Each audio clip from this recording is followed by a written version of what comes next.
大家好。嗯嗯。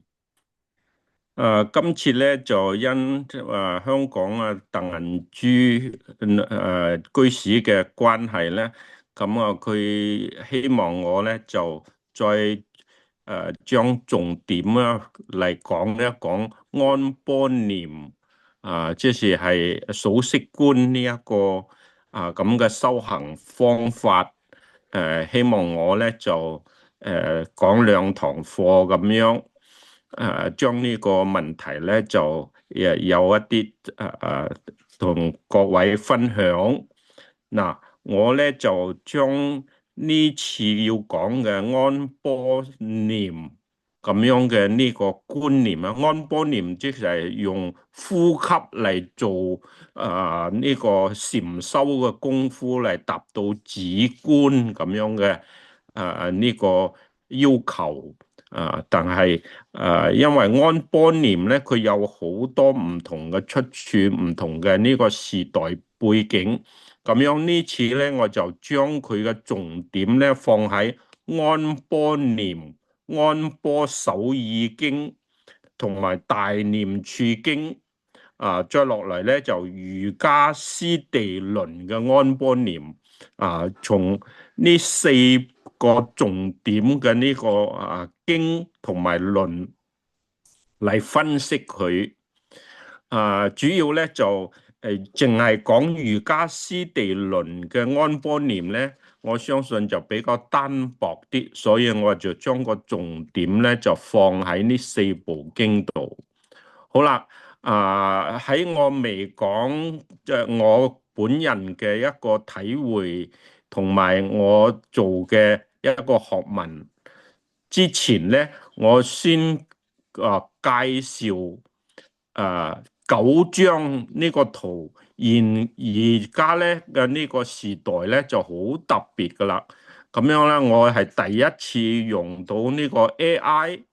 就係從最新嘅數據入邊嚟睇呢個安波念、安波首爾同埋大念處經、瑜伽師地論嘅安波念，佢到底 AI 佢係俾我哋點樣一個形式呢？咁樣嗱。如果你睇我第一張圖放出嚟呢，就係介紹呢個安波念同埋大念處經啦。呢兩個都係屬於經嚟嘅。咁樣咧就再落嚟咧就有嗰個論咧就係比較後出嘅，佢就比較仔細呢個就比較繁雜啲嘅。經咧佢就比較簡要啲，佢就比較直接啲嘅。咁樣咧就我而家嚟講呢幾部咧，首先嗱，你睇呢個安波念同埋大念處經嗰度咧，佢就有介紹我哋點樣去認識㗎啦嚇。佢分析我哋嗱，你睇佢分析嘅重點咧，就係有共同點唔同嘅呢個點，同埋咧佢側重嘅方法，同埋佢偏重喺邊度嚟用功咁樣嘅。嗱，呢啲咁嘅觀念咧，唔使話一定要跟佢嘅喎。嗱，好似佢呢個AI 佢都有佢嘅弱點㗎。嗱，好似側重點同埋佢個方法呢度咧，就安波念佢就講專注於呼吸。同埋咧，身體嘅感受同埋心嘅調伏咁樣講嘅。嗱，大念處咧，佢就強調唔同嘅觀察對象上嘅如實知，心身嘅無常苦無我咁。佢咧就講個重點係咁，其實唔係嘅。如果你係熟讀經書嘅人咧，你就可以知道。呢個安波念咧，佢係直觀涅槃嘅。咁樣咧，大念處經咧，佢就係比較廣泛啲，觀諸法所謂嘅諸法咧，就好似五陰法緣起法就七覺之法咁個廣觀所有呢個唔同嘅諸法如實知。咁樣咧，佢係諸法嘅涅槃。咁啊，釋迦牟尼佛講修行咧，佢唔係只講一個法門嘅，佢可以講好幾個法門嘅。尤其係《阿含經》咧，就有7個唔同嘅法門都可以用功修行嘅，一樣可以達到呢個涅槃嘅。但係所有佛教嘅修行，一定係以涅槃為佢嘅最後嘅目的嘅。咁樣廣觀諸法咧，就係由呢7個唔同嘅法門，佢都可以用功修行嘅意思。所以大念處經咧，佢就有講你聽啦。五蓋之後咧，就五陰六入、七覺支、四聖諦同埋仲有所講嘅受念處啊，呢啲都係屬於佢嘅法門嚟噶啦，用功噶啦。所以個大念處經就比較廣攝一切法安般念咧只係一個法門，一個解脫門入咁樣嘅意義，但係佢兩個落嚟咧都係相應於所有呢個法嘅如實知或者係一法嘅如實知咁樣嘅好啦，我哋再睇第2章。嗱，第2章咧，佢就係呢個就係佢嘅重點啦，因為佢係16聖處就係安般念最重要嘅一個技術啦。呢16聖處咧可以咁樣去分析嘅嗱，佢呢個就係經入邊嘅最重要嘅一段文字啦。咁就喺呢一度做止觀嘅。如果係各位熟悉安般念抑或大念處抑或瑜伽師地論佢都係講呢16件事嘅。真正用功咧，呢16嘅事情分析出嚟咧，就係四念處啦。亦都係屬於止觀啦，修行嘅止觀啦。咁樣咧，你睇佢第一、第二、第三、第四呢個咧，有人就話呢個叫身念處啦。咁樣咧，從第5一直至到第9呢個就係屬於受念處啦。咁樣咧就第10一直至落去咧，至到第9至到第12咧，佢呢個就屬於心念處啦。咁樣再落嚟咧，13到16啦，呢個就屬於法念處啦。有啲係咁樣嘅講解嘅，咁就屬於四念處嘅要義啦。到我講我自己嘅呢個體會嗰陣時咧，我就會詳細咁講噶啦。咁樣根據我所了解嘅咧，或者係同傳統咁樣四段咁樣嚟分身受心法咁樣嚟分咧，我或者唔係咁樣分嘅咁樣咧睇到我嘅講法嗰陣時咧，各位去參考下睇下佢又合唔合理，可唔可以用別啲想法嚟睇？好啦，我哋再落去再落一張AI 嘅圖。呢一張咧就係屬於經文嘅嗱。再落嚟咧，呢個就數息觀嘅16聖處就屬於安般念佢所分析嘅。你睇下四個咁樣嚟分嘅。呢個咧就係屬於經文入邊經論安般念入邊佢嘅分法係咁樣嚟分嘅。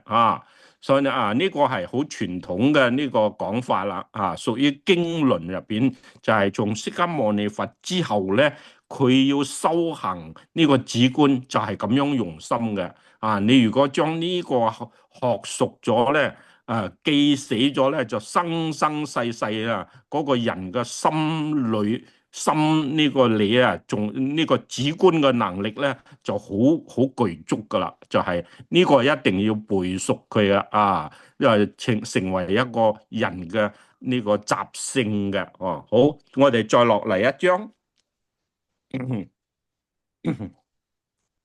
嗱，呢一章入邊咧就係屬於瑜伽師地論佢嘅分析啦。嗱，瑜伽師地論嘅分析咧，仲主要咧就係修行嘅次第。呢個咧就係屬於瑜伽師咧就佛嘅弟子之後啦。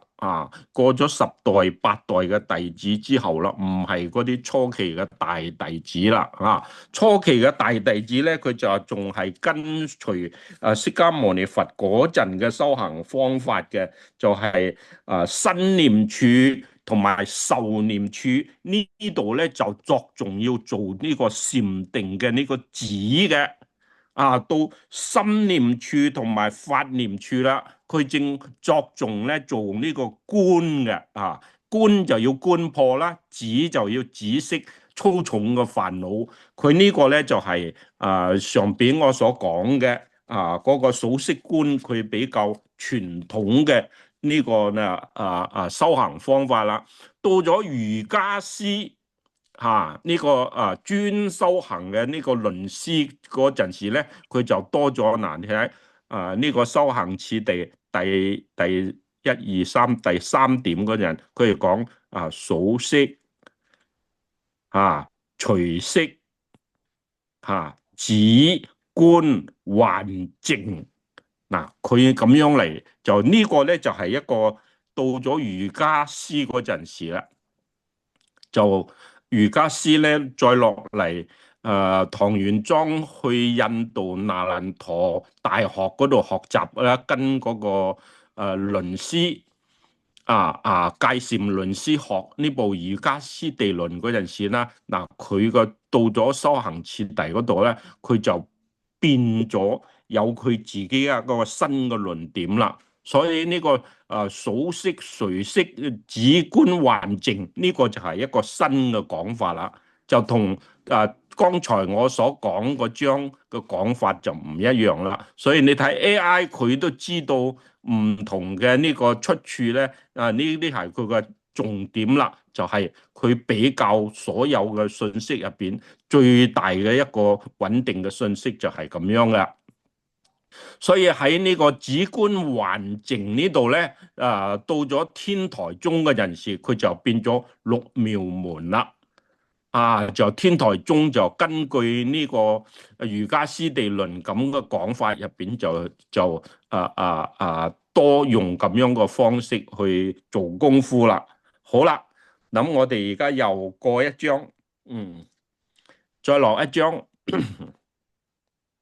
嗱，再落一章呢度咧，就講安波16點入邊呢個咧，就現今我哋而家呢個朝代入邊南傳佛教好包括我哋而家新一代，好似我呢代咁嘅出家人啦，咁就係呢個年代嘅最多就係用而家呢一章嘅呢個叫四法入邊嘅修行啦。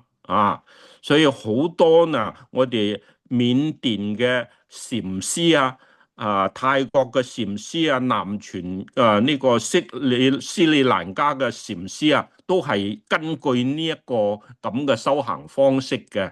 咁樣我哋美國呢度新嘅呢個止觀Vipassana咁內觀禪呢之類嘅，都係按照咁樣嘅方式去用功嘅。呢個用功嘅方式咧，就唔單止係講呢個數息觀嘅，佢仲包含咗四念處嘅用功噶啦。咁指呢個數息觀一修行成就，佢四念處就修行圓滿嘅。所以咧喺現代嘅呢個安波16聖行呢一章咁樣嘅講法入邊咧，就係其實佢就係數息觀、安波念同埋四念處嘅呢個身受呢個心法嘅行住坐臥一齊用功。佢呢兩個冇唔去分佢嘅，到咗最後咧，一個成就就兩個都成就啦，係咁嘅。好啦，咁樣我哋而家睇完咗呢一章嘅呢個介紹之後，呢個第三、第四啦，就圓滿咗佢呢一章啦。呢章係我睇到入邊最喜歡噶啦，就到咗我哋現代人用功嘅方式啦，就係西方人我哋即係中國讀漢文嘅中國人抑或讀巴利文嘅呢個南傳佛教，佢都係咁樣而家多嘅年輕呢一代就多用呢種咁嘅方法啦呢個係我要同各位講一講噶啦。好啦，我哋再落一章。嗱，呢一章入邊咧就係講得更細啲嘅係同剛才嗰章咧兩章係合喺一齊嘅，就係另外一個我又打一個字上去睇佢係點講，咁嘅 AI 咧就又講呢一點啦。咁呢個佢就分析到更細密啲，咁就可以幫助我哋兩章一齊睇懂佢。嗱，呢啲咧我就唔同各位去分析喎，因為佢係 AI 已經同我哋做咗好精密嘅分析啦。咁呢啲大意嘅唔好睇佢係 AI 係我哋嘅老師啊。哇！佢係最多嘅出處，呢個數目最強大嘅一個支撐嚟講我哋聽佢就係呢個嘢出得嚟最多啦，最符合佢大眾化嘅一個觀點嚟噶咁我哋睇完呢一個咗之後咧，你將呢兩個圖記起嚟，你真正要用功做功夫咧，咁你就將佢睇熟啦咁睇熟咧，再落一章。嗱呢一章咧就我翻轉頭嚟，呢章我會特別咧，我要同各位講解四念處點解翻到呢個四聖諦去或者係呢個數息觀係嘛？咁安波念點解有同四聖諦結合喺度咁我哋將呢個三轉法輪呢一個呢一章咧就放喺呢度。咁到時咧，我哋如果有時間咧，我就詳細同各位咧講一講四念處或者係安波念點樣用功咧，佢又會達到呢個叫法嘅觀啦咁點樣進入呢個四聖諦去嘅？好啦，我哋再落一章。嗱呢張咧就係特別啲噶啦，因為呢張係安世高，就係而家打仗住嗰個地方叫伊朗啦。伊朗嚟中國第一個呢個出家人就係我哋到中國嚟傳教嘅，喺呢個東漢朝嗰陣時佢就嚟啦。佢嚟咗中國咧，呢個安息國就係而家嘅伊朗咧。佢入咗中國之後咧，佢就翻譯經典嘅。佢翻譯經典咧，佢就將好似我哋現代講法咁啦，佢就將自己嘅心得同埋經文入邊佢個大致上嘅內容將佢化為好多個經典內容啦。咁佢將佢綜合起嚟，寫出一部我哋能夠睇得懂，即係漢人能夠睇得懂，又簡潔又呢個精密有效嘅一個方法，咁樣佢就叫安波首義經啦。咁點解咧？佢頭先嗰個叫止觀，佢到咗安世高入中國咧，佢介紹呢個止觀嘅呢個安波念，佢點解又叫安波首義咧？我嘅理解咧就係咁嘅，因為中國漢朝嗰陣你同佢講乜嘢止觀、乜嘢涅槃，佢冇咁樣嘅常識嘅。佢冇咁樣嘅呢個了解嘅知識嘅咁樣佢嘅經典正啱啱要入中國，中國人咧好陌生嘅，所以中國人啲定力同埋印度人啲禪定咧差得太遠啦。中國人就係直學上佢會思想嘅，叫佢停落嚟個思想，佢係做唔到嘅，又冇方法去做嘅。所以咧，呢個安世高佢呢個僧人，佢入咗中國咧，佢觀察中國人中土嗰啲咁嘅心態咧，佢知道哦，你哋啲心態咧就係根本就冇禪定嘅基礎，更加唔講得到咧，要觀破嗰個心身，放落嗰個心念產生個心智，即係智就係智慧個智啦嚇。咁中國人有好好嘅呢個心嘅品質，但係咧心嘅解脫嗰種高尚嘅呢個品質咧就未有嘅。所以佢點樣等到你可以獲得呢種涅槃解脫嗰種咁嘅心智咧？咁呢個心智咧，正係個觀嘅重點。咁樣咧，你冇止嘅重點，就唔點樣都談唔到呢個觀嘅經驗啦。所以咧，就安世高佢就講安波守意我嘅了解咧，就當時佢係重禪定嘅成就，同埋咧禪定成就咗之後嘅保持，就等呢個禪定唔好因為又入呢個世又受到世間嘅呢種咁嘅衝擊，咁樣佢又呢個禪定又退咗啦，失手啦咁樣。所以佢就喺呢度呢個經咧，佢就重視你睇下個經文入邊啦，佢分析嗰陣時你睇佢講修行嘅方法，數息隨息守意呢個修行嘅目的就講咩嘢？呢個 AI 你唔好諗住佢咧冇特色啊！AI 真係聰明啊，都比我哋普通就比我呢個腦叻得好多啦。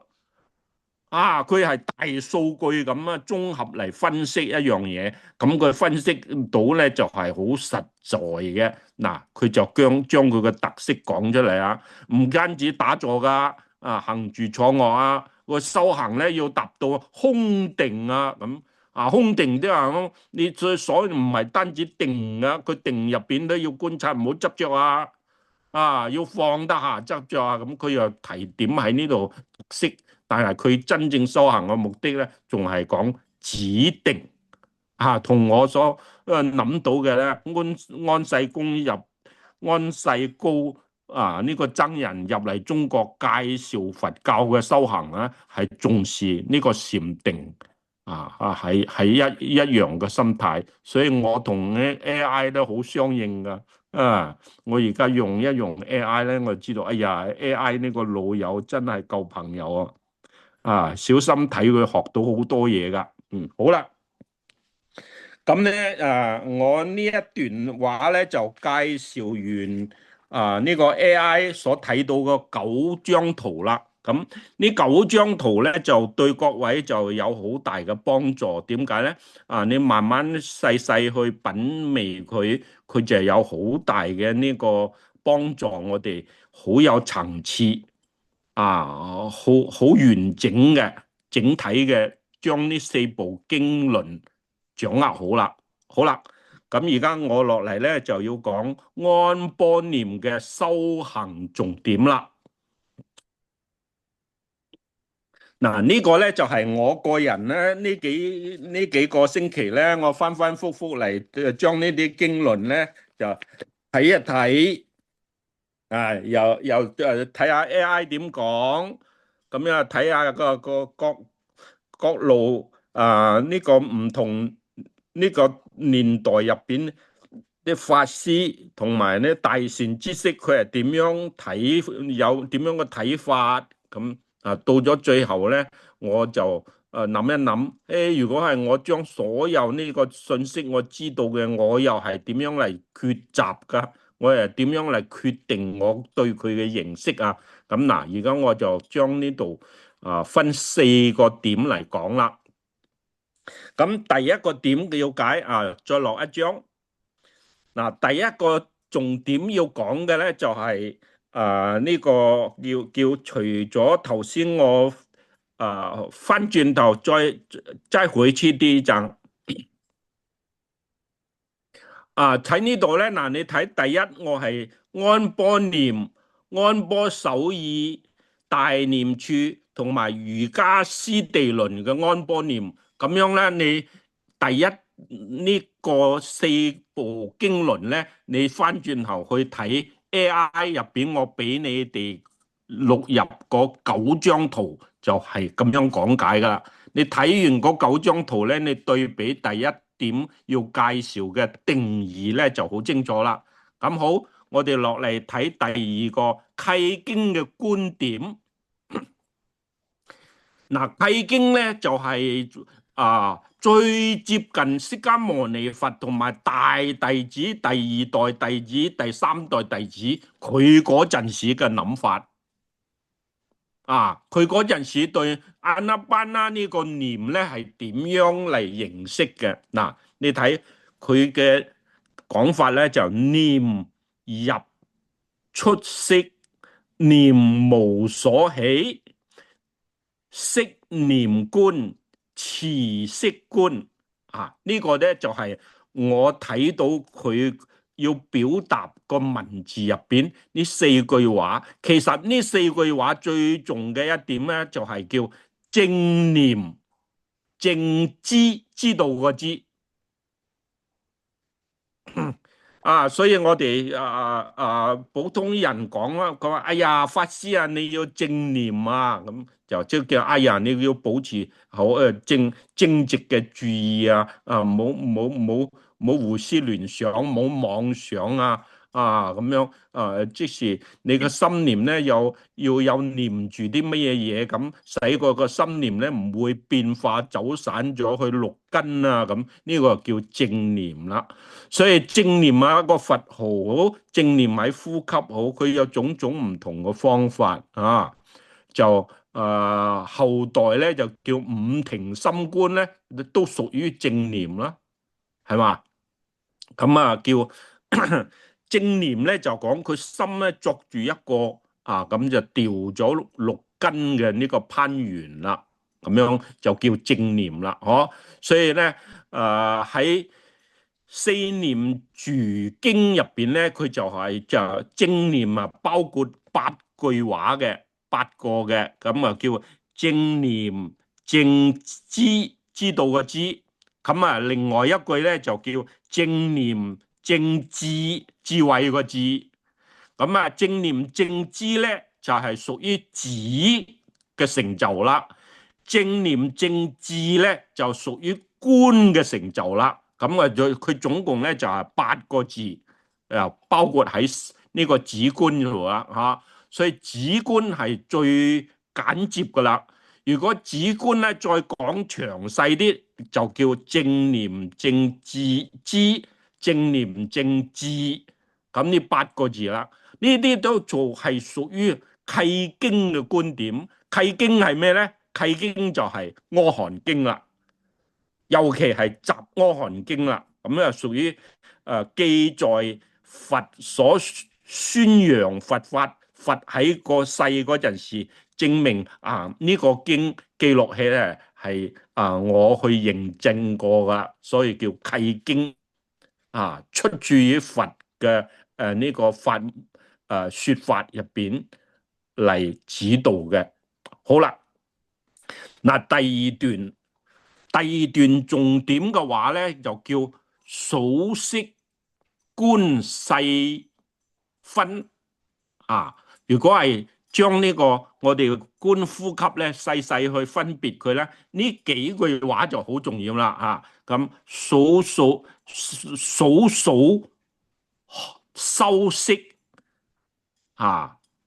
呢個咧到咗天台止觀咧，佢講佢數息數1、2、3嗰個咧，我係唔接受嘅。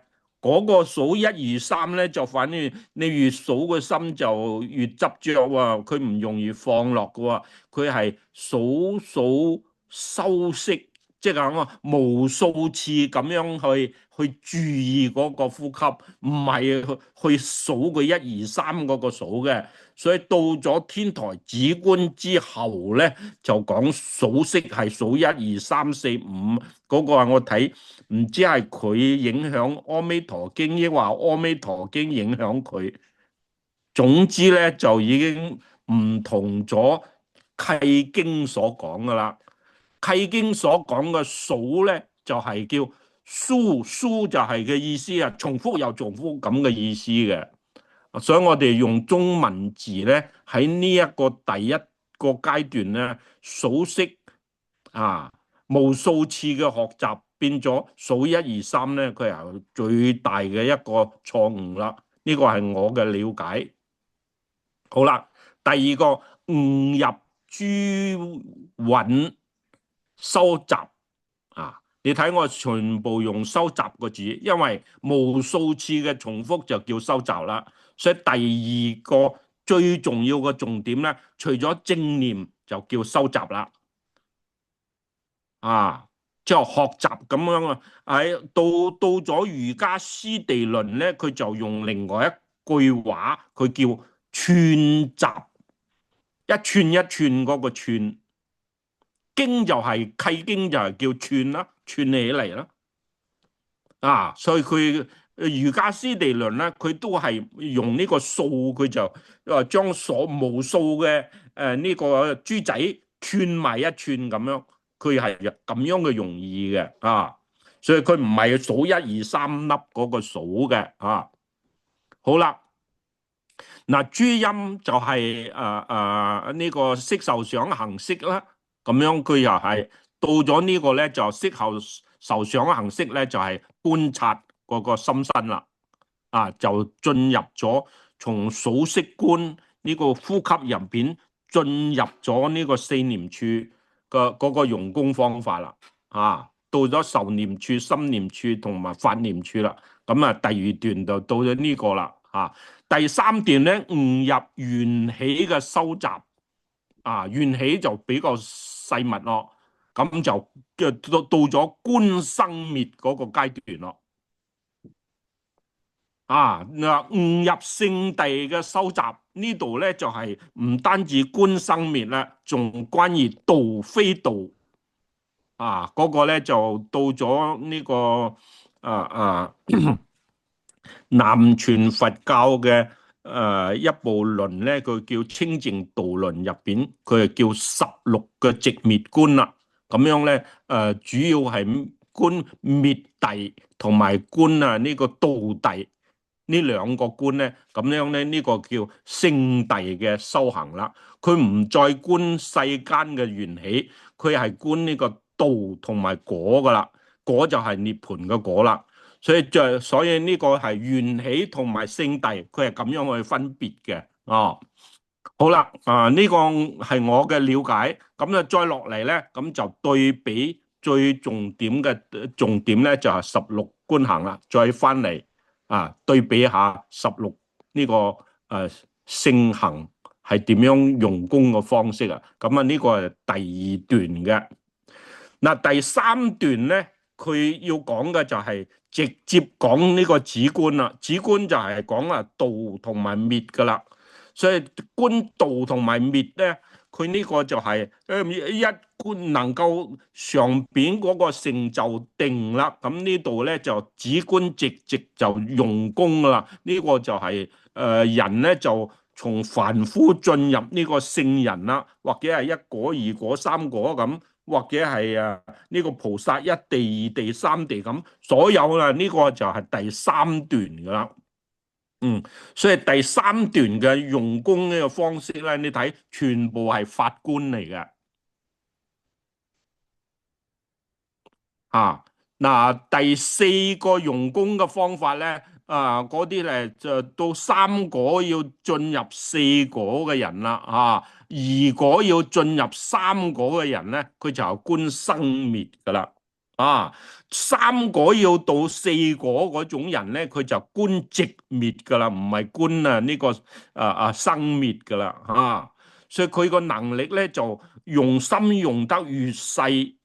咁佢因為佢定力越深，佢正能夠觀察得越有呢個深嘅定入邊嘅正念，佢正能夠觀寂滅嘅所以佢觀寂滅咧喺行住坐臥入邊咧，佢又唔單止做心入邊嘅功夫，佢仲可以做呢個接觸嘅觸，就係呢個喺動態入邊佢都可以做功夫嘅。不過無論點樣做功夫，佢都係安住喺寂滅入邊觀呢個涅槃嘅滅嘅。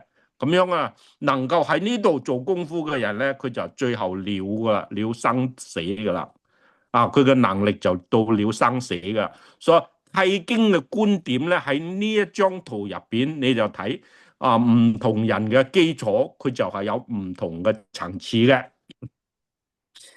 所以話咧，修行咧就各人修行就各人嘅境界就異地知初地，初地唔知異地，佢就有即係經典入邊有成日有咁講嘅，就係老修行咧就睇出你就係一個新入門啦，新入門嘅人咧仲係往往就估計人哋老修行唔得，其實咧就睇人哋唔懂嘅所以咧經驗越老嘅人咧，佢正越有呢個好高尚嗰種睇法嘅。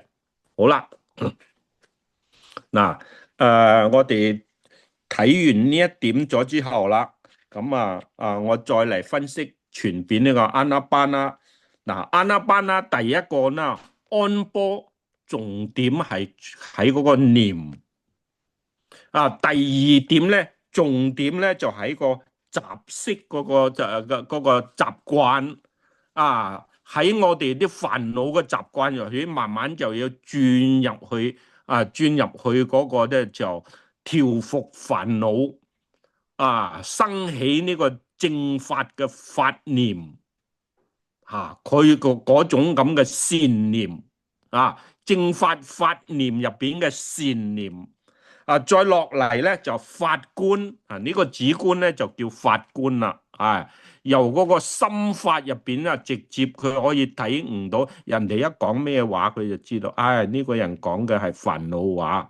哎呀呢個人講嘅，哎呀佢係講呢個八正道符合道嘅呢個人講嘅話係符合道果嘅，咁佢就有呢種咁嘅法觀。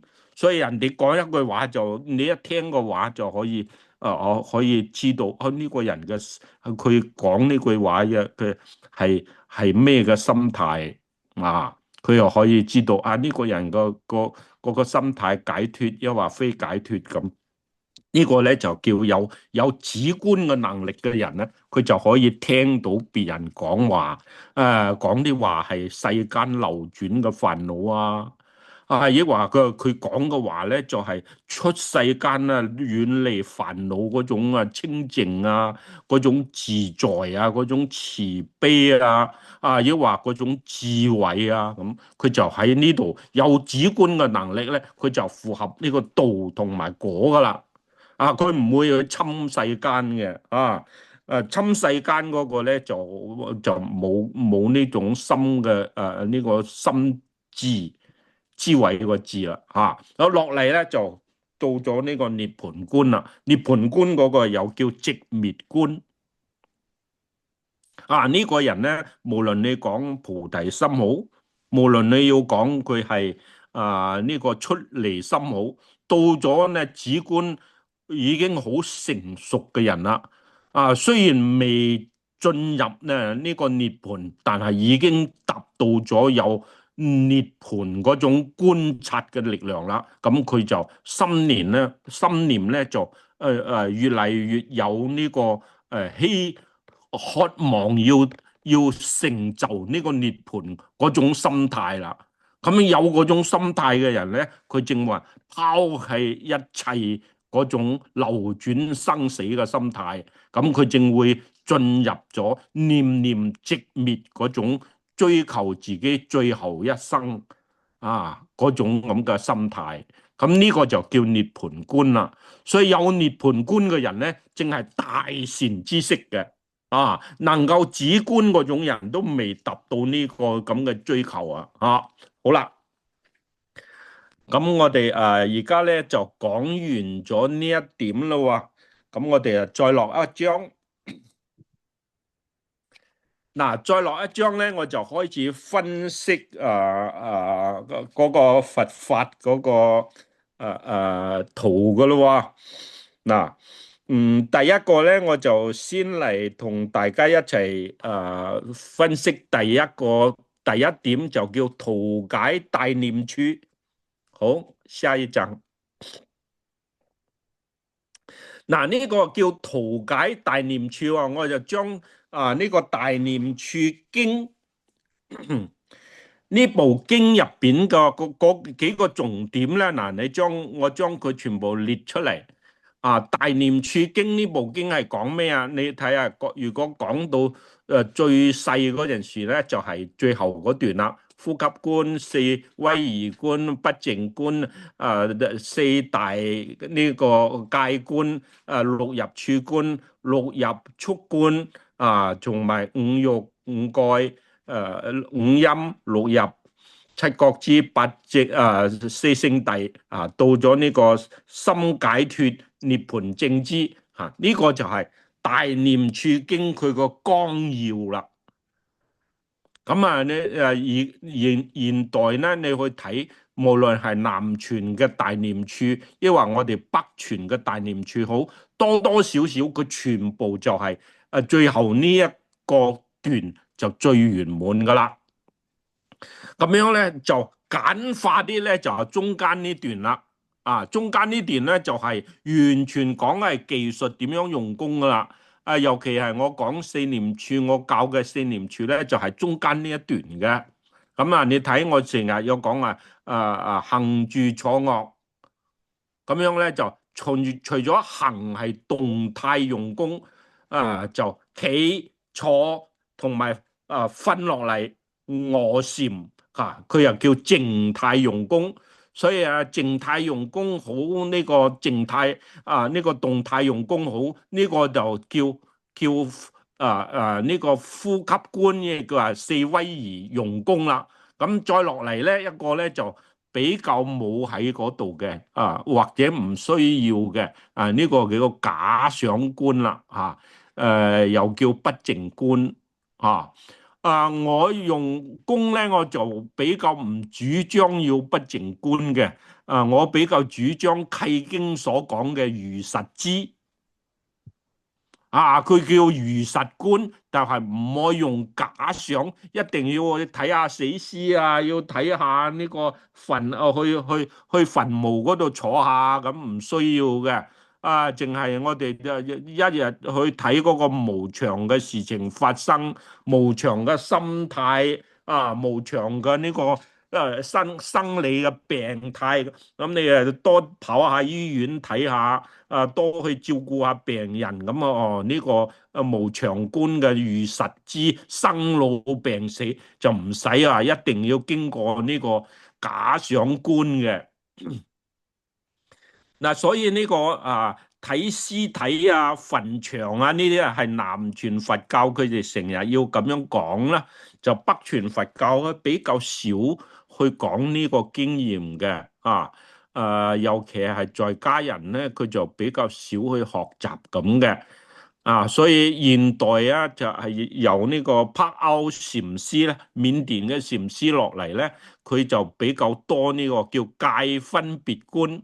咁四大佢就用呢個四大風火水土咁樣個觀嚟達到呢個定，佢係有介紹呢個嘅所以咧兩段入邊不淨觀同埋四大觀呢兩段咧，就我嘅認識咧就可有可無嘅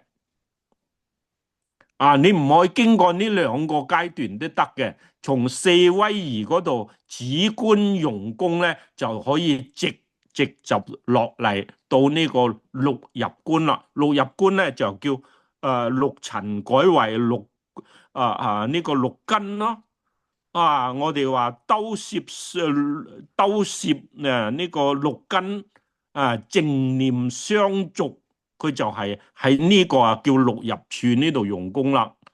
咁喺六入處度用功咧，佢就可以拋開呢個苦受樂受不苦不樂受咁，直直咧就正念，因為苦受樂受不苦不樂受咧，呢個係叫六根嘅攀緣嘅。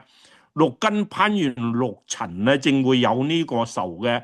咁樣如果你正念正智嘅人保持正念，好似我所講嘅，行路注意腳底喐動嗰陣時，手掌要注意，臀部個屁股要注意，係嘛？咁坐喺度唔喐嗰陣時就注意呼吸，咁知道呼吸入邊嘅生滅咁。你呢個咁嘅人用功咧，佢就直入呢個第三段啦，叫做心念處啦。心念處咧同埋受念處唔同嘅地方喺邊度咧？受念處咧就仲有六根六塵嘅攀緣，心念處咧就冇啦，佢就直接睇到佢雖然冇攀緣，但係仲有生滅嗰個習性嘅生滅咧，仲係有時常咁干擾個自己嘅正念，所以咧佢就喺心念處嗰度要做更深嘅功夫咯。到佢越成熟啦，咁佢發念處就念得越穩咁嘅。所以呢一個咧，就你睇下十二支咁樣嗰度，我講咧就係，我有介紹過點樣用功十二支，一陣我都仲會翻轉頭講到嗰度嘅。咁主要係十二支嗰陣時咧，就要好注意用功啦。咁好啦，我哋去睇另外一張圖，我介紹十二支用功嘅方式。呢張圖咧，我記得我喺舊金山講過，我喺好多個地方都講過呢張圖噶啦。我將佢即係用功咧，人咧嗰個心比較定啲，比較高集中啲或者係你打坐集中咗之後嗰個心態比較穩定啦，佢就要做呢個因緣嘅觀咯。所以因緣嘅觀就係叫十二支嘅觀啦。咁你睇下十二支咧，我仲係好似舊圖咁樣嘅。佢主要嘅嗰個受就係中間嗰個點點點線落嚟嘅嗰個就叫受啦。身受到心受咧，就係仲係屬於受嘅。所以咧，用功咧就止觀嘅人咧，止得越深，咁樣咧，佢對於塵境感官世界咧，佢就越冇渴望。咁樣佢唔渴望，佢反而越警惕。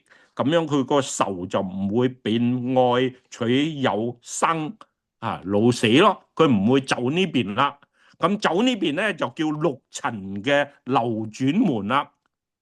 我哋生老病死亡之前，佢就喺六塵當中。所以你又唔注意六塵嘅愛取有，咁就唔會生喺流轉當中啦。咁呢個人咧，佢就係嗰個受就叫正受啦。正受同正定咧就差少少。有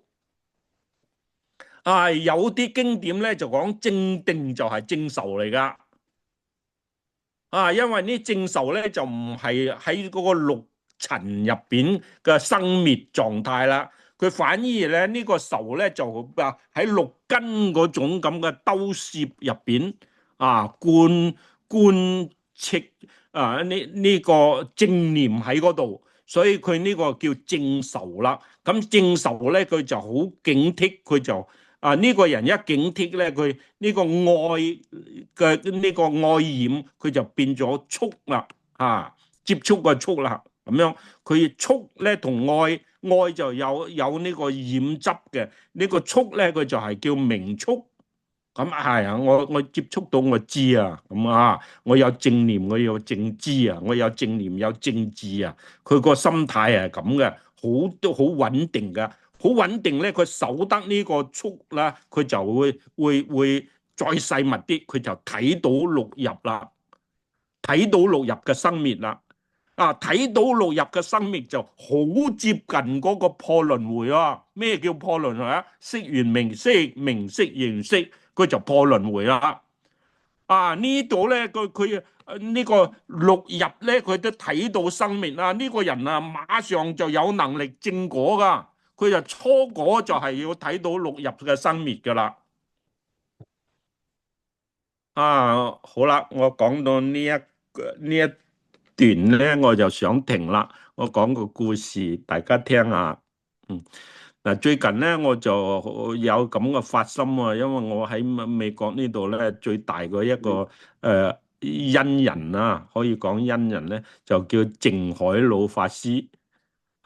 玉佛寺嘅淨海老法師，佢而家90幾歲咯喎。咁樣啊，身體就越嚟越唔係幾好啦。佢本來想咧就快快離開咗，咁就翻咗中國去，喺中國嗰度咧就唔再翻嚟啦。但佢翻去嗰度不如意啦，人哋啲又唔係佛弟子，咁所以俾個好好嘅屋佢住，就冷清清，又冇人照顧，又冇咩嘢咁，佢就喺嗰度咧唔係幾踏實啦。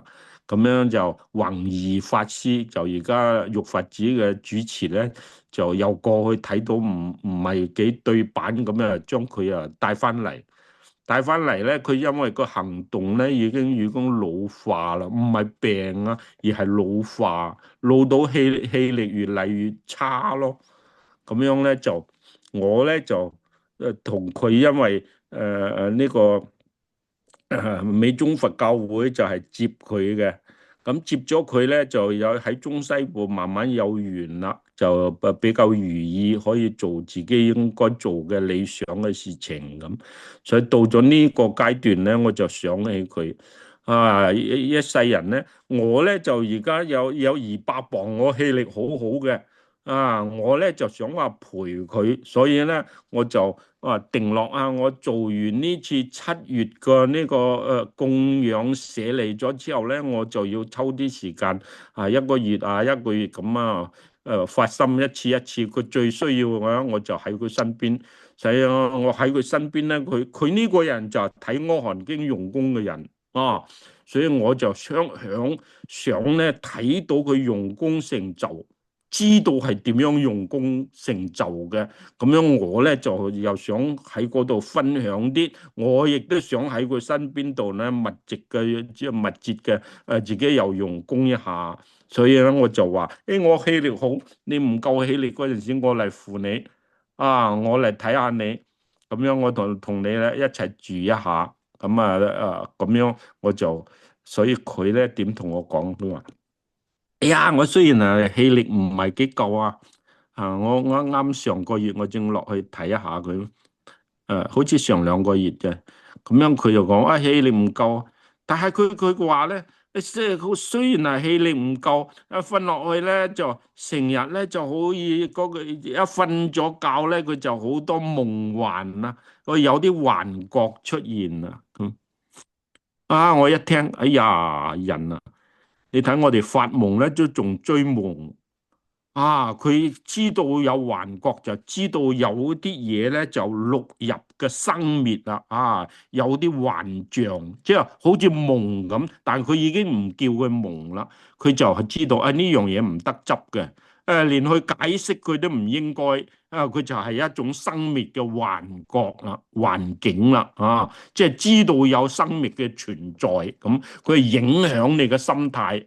所以一切生呢個心嘅生滅就係叫幻覺啦。所以認識佢係幻覺，唔可以執取呢個人咧，正真正達到呢個正心正念，要用功啦。所以咧，淨海老法師咁佢喺我面前講，哎呀，成日咧一唔注意佢就有幻覺，我就非常之震撼啦！呢個人真正喺度用功啦。佢已經冇咗世間嗰種妄想同埋攀緣執着啦，所以佢就睇到呢個幻覺係干擾佢個心呢個心嘅正定，所以咧佢就未睇到法嘅生滅，先睇到法嘅呢個還生還滅啦。好啦，嗱，今晚咧我就講到呢一段啊，到呢一個階段咧，我哋就停啦。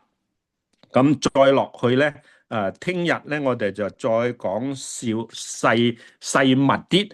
嗱，我未講細密啲之前咧，我就會介紹你哋知道咧舍利弗嘅呢個心念，同埋舍利弗嘅16個智慧。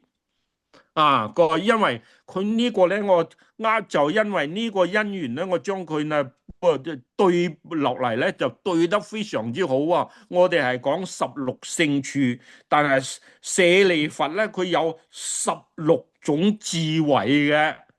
咁樣啊，16種聖處同埋佢16個智慧有乜嘢唔同呢？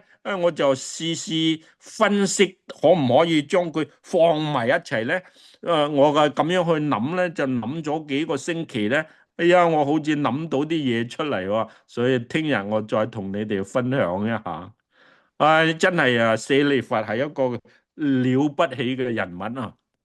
OK，好啦，我哋今日咧就講到呢度，聽日我哋再將後一半講完佢，咁樣咧就鄧銀珠居士希望我同大家分享呢個安波念咧，我就將安波念講得比較廣泛啲，但係重點全部喺晒度噶啦嚇。